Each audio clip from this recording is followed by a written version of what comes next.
Breaking into the music business is a unique journey for everyone, but the love of the music and the culture is the connecting tie. These are the stories of how Canada's most prominent Black entertainment professionals got started in an industry that never sleeps. I'm Gemini, and welcome to the AMPLIFY Podcast.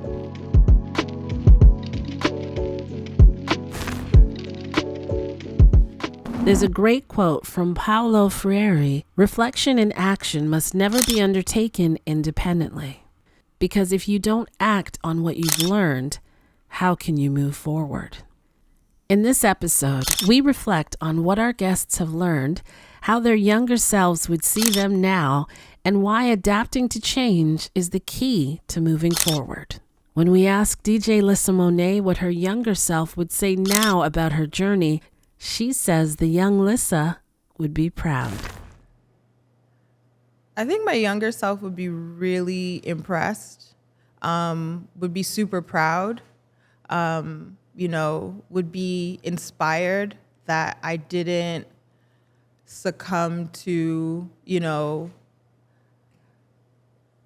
that I didn't listen to my parents, that I didn't listen to my mom, that I kind of just made my own path. And that because I think my younger self would have been scared to step out of the country. I've always seen myself living in Toronto forever and ever because I still think Toronto's a great place to live. But at the same time, it's like I would have never, my younger self would have never imagined me now living in a totally different country. So I think my younger self would be really, really impressed. Media personality Jesse Jones's younger self would be proud too. Proud that he just kept going. Yeah, you just kept going. You know what I mean? Like, it's a phrase that I use, like, keep going. And one of the things that my mom said, like, as she was about to, like, she was, passing, was hang in there.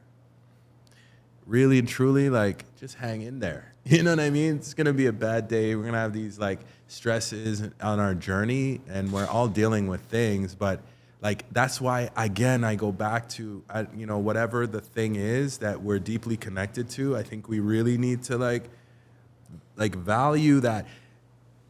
The fact that, like, we have an idea in our heads, that's actually the gift.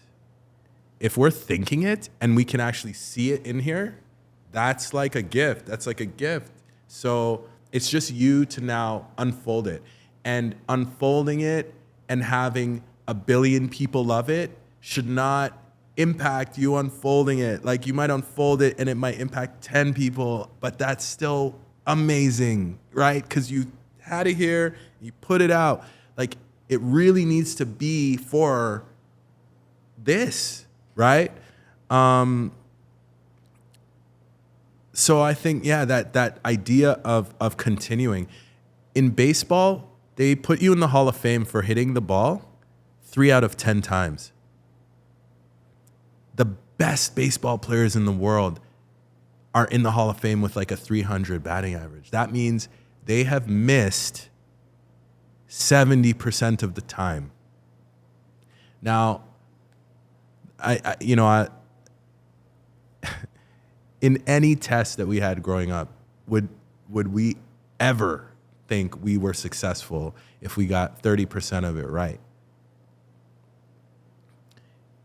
The fact that, like, baseball players are getting into the highest acclaim for hitting 3 times out of 10 is how I move in life, because you have to come up after all those strikeouts and still feel like you're going to hit the ball. So that, to me, like, I was listening, I think it was Tony Robbins once who said it, and I was like, yo, that's crazy, but it's true, right? Like, 10 times up to bat, you miss 7. You still need to shake it off and come back up and be like, oh, that never happened. I'm here to hit. So that's how I choose to act every day. I go into a meeting and someone doesn't like it. That's cool. Thank you for the time Maybe it's not the right time, but thank you for the time. I will see you again. Right? Is it a strikeout? You got to come up just like, you got to shake things off, you know? And I just try to shake things off. I'm not here to battle. You know, this is a short time. So, you know, I think we need to recognize each other more, support each other more, and come with a different energy, especially within our community right now. There's a time to seize the moment and like really come together so that we can meet everyone else at the table as a unit to say, we're not here to say you don't need to get opportunities. I'm not here to say you shouldn't have any more opportunities. I'm just here to say that we need to recognize the world outside of our window. That's all. You know what I mean? Like, that's what we need more of right now, I think, across industries. And that's why Advance and the work it's doing is so important, because it's opening up that door for conversation in the arts, music, and beyond, you know? And if DJ Four Corners could give his younger self one piece of advice, it would be to start making music sooner. I know I said I have no regrets. I have a minor regret. I wish I started making music earlier, because it's changed the scope of my career so drastically that I wish I had been doing it for longer. But it's cool. I'm doing it now. I would say that, and I would say, you know, stick to your guns. Decide what you want to do and figure out how to reverse engineer that to get there. Because this isn't like being a doctor or a lawyer where you get these pieces of paper by going to school for this amount of time and then now you're qualified to do that. There's no such thing in art. It's you do it and you figure out a way to do things that connect with people and make people feel something, and then figure out how to do more of that. So I would just say, do what you did. Do what you did. Stick to your guns. Don't let people tell you no. And every roadblock has a solution. Figure that shit out. While looking in the rear view of youth may give you all the feels, for Jermayne Clayton, president of Awesome Productions, welcoming younger people into the circle paves the way forward. I surround myself with younger people. I think, again, drawing from history, a lot of the time we look at a Clive Davis or Dave Morris or individuals like that, and we're like, oh, this old white guy is still in the industry. How's he doing it? Well, it's because they surrounded themselves with younger people. Jimmy Iovine surrounded himself with younger people. He understood that, you know, the example that I always use is with Clive Davis. He knew that there was something special in a ditty and a bad boy, which kept him relevant through a period that he didn't understand the music. He didn't understand the genre, but he understood that there are individuals who know. And that's back to that limitation of being at that sage mode in life. So I understand that, yes, while I might be able to tell you about a great artist or a great sound, I'm not hearing everything. There are individuals that we surround ourselves with at our company that are as young as 18, that are sending us music or ideas or artists. That's how I try to stay relevant, is listen to them. In fact, relying on young people to future-proof your business is a game-changing move. Just ask Honey Jam founder Ebonnie Rowe. You try to be aware of things. You have your touchstone people. You have the constituency that you serve, being these young artists. You bring them in to brainstorming sessions, right? So like with Each One Teach One, I never wanted to have a place, an office in some big building like you come to me. I want to meet you where you are and get your input and not tell you, this is the way you have to do it, this is what you have to do. And so the same thing applies with Honey Jam. And so we include them, what their interests are, what their goals are, what means the most to them, how we can most assist, different tweaks that we should be doing on things that would resonate more with their generation, which I am not of. So, you just have to be real with yourself and be open to that. So how else can you stay on top in an ever-evolving climate? Remaining open and recognizing change is DJ Four Corners' modus operandi. I'm adaptable by nature. Like I've always been kind of different in general, just like not doing, not dressing like, not sounding like how everybody around me does. So, and I like new stuff. I'm excited by change. Like I'm very driven by experience and like exploring. It's probably why I love traveling so much, because I can like be places that I've never been before, eat in restaurants and try foods and meet people.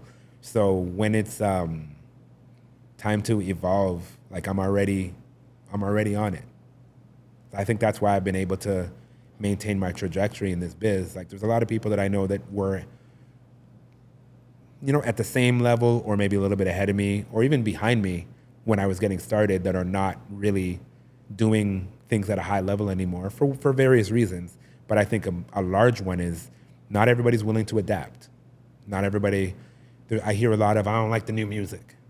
I'm like, what does that even mean? There's thousands of songs come out every day. But also, if you really hate the music, how about you make the music that you love?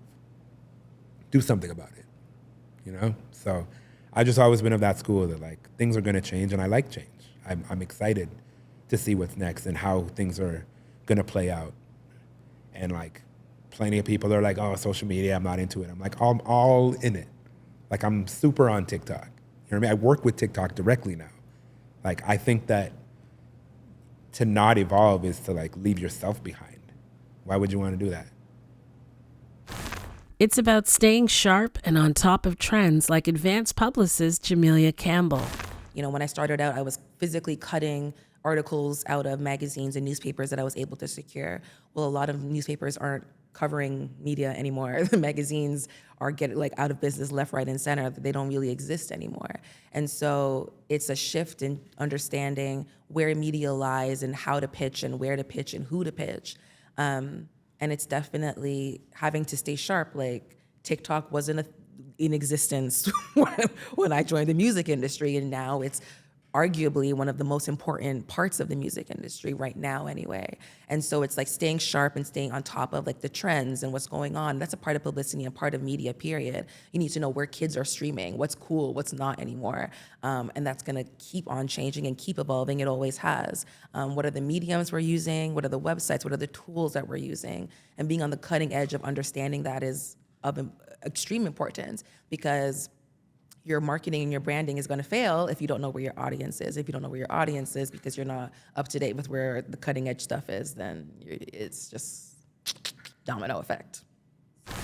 Randy Phipps, principal of RP Communications, keeps himself and his clients one step ahead with a strong social media presence.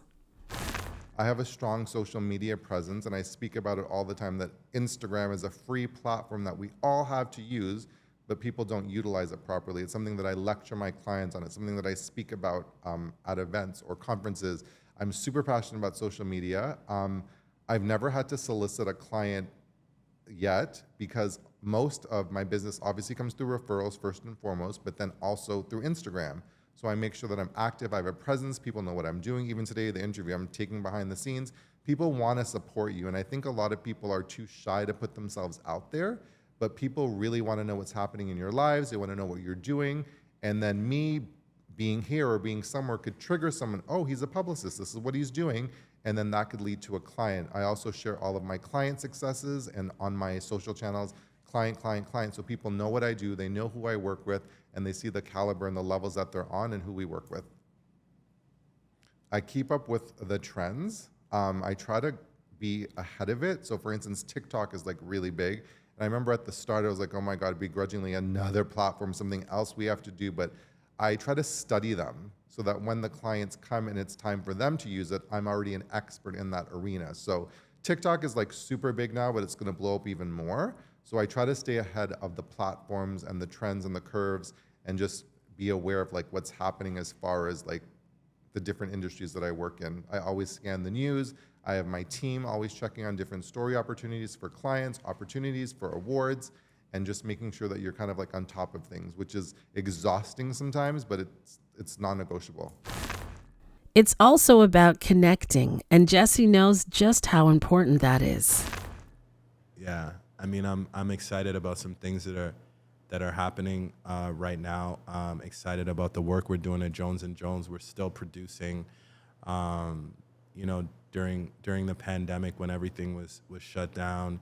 You know, live events and production, you know, were pretty much not happening, but we were still able to keep evolving because we were having these strategic conversations with brands and helping them understand Black and brown communities. So I'm excited about the work we're doing in that world, and able to like bring in our experiences in music and whatever in terms of creative and how to reach our communities, right? So still able to work with these artists and bring in music that's different, and you know, so that's all happening, and I'm really excited about that evolution, because again, it started with my parents doing the same thing in a different time, in a different way, but still being a conduit and a connection point between infrastructure and us and our experiences, right? So I'm really excited about that.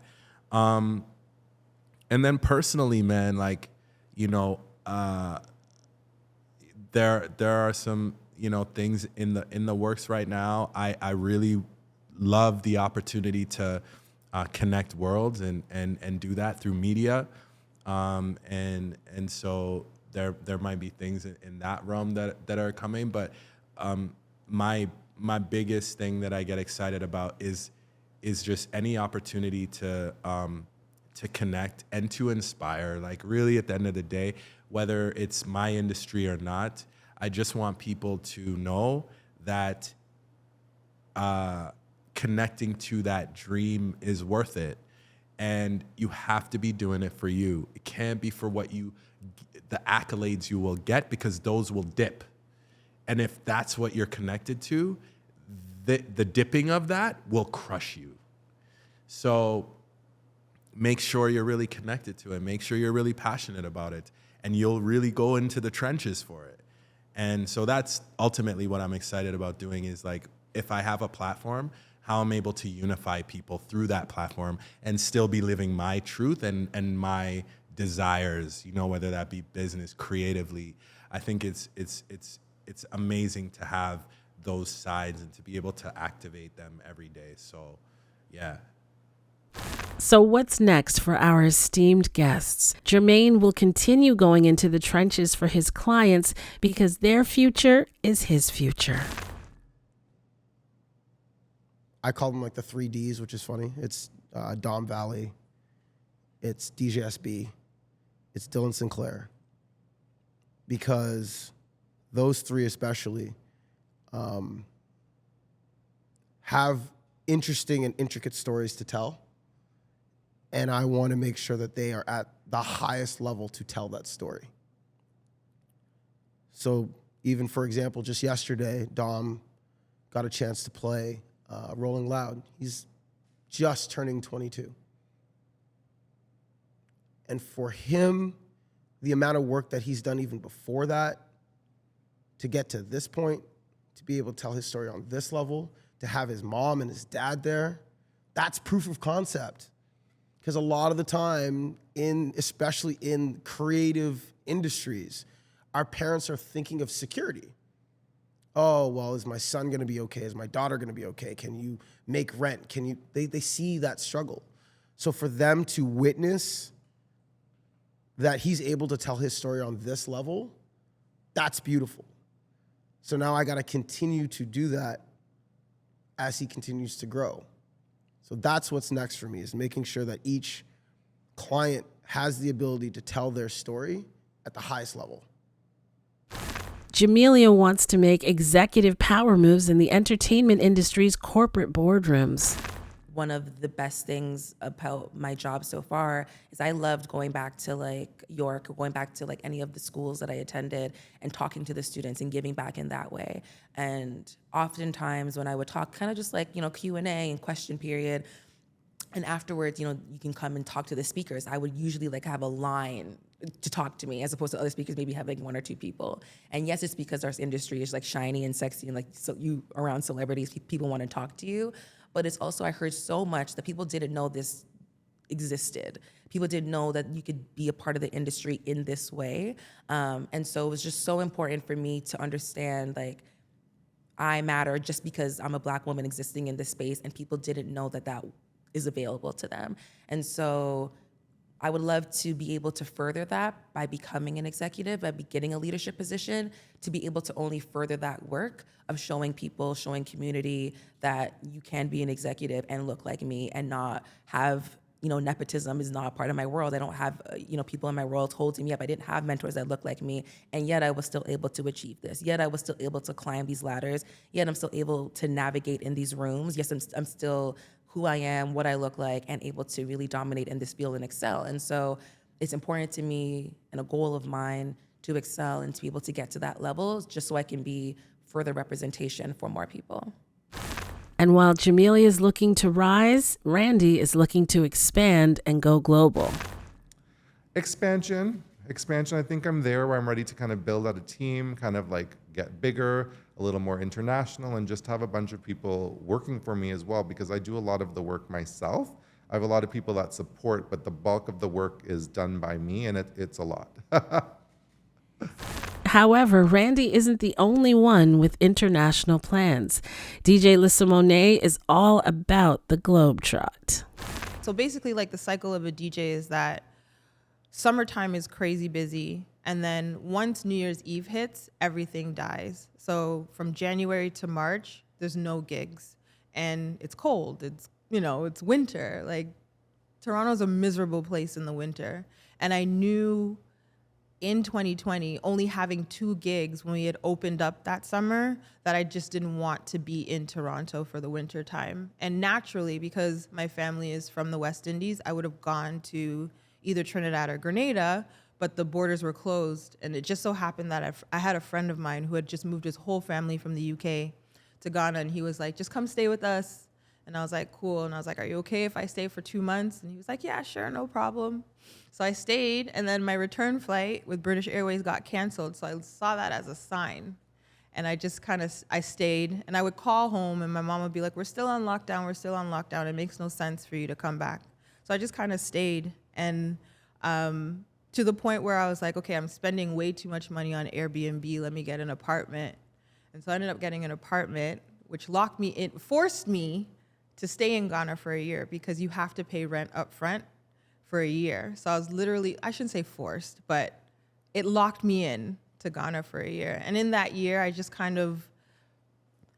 that was my self-care year, to be honest with you. That was the time for me to just really just lay out in the sun, just take in the country, not really focus on work, but to just focus on life and focus on what I wanted out of life, if I still wanted to DJ or not. It just really helped me be away from Toronto and to figure out what I really wanted to do, if I really wanted to come back, or if I wanted to stay, or if I wanted to go back and forth. And this is just kind of where life has led me to this point, going back and forth. Jermayne got in his philosophy bag and gave us this gem. Sometimes it's about finding peace to help ourselves begin our next adventure. Other times, it's the pure love and promise to be better. The question that you had asked about what was that one thing that really changed for me, it was the birth of my niece. I realized that I wanted to be better for her. And I have something I look at all the time. I wrote down the day that she was born, I promise for Nia. And that's my promise, that I will be better. And her brother Caleb came a few years after, but the first aspect of that for me was I promise for her. And I promise for him too. So what lifts me up is constantly remembering that promise that I've made to them, the promise that I make to my family, the promise I make to my clients. I will be better. I will do better so that we can be better. So this concludes season 1 of the AMPLIFY Podcast. We want to thank our guests for being vulnerable and sharing their stories, and thank you for taking this journey with us. But we aren't fully finished yet. We're excited to bring you a behind-the-scenes look at our podcast and 2 French language episodes you won't want to miss. Tune in for our penultimate episode of AMPLIFY.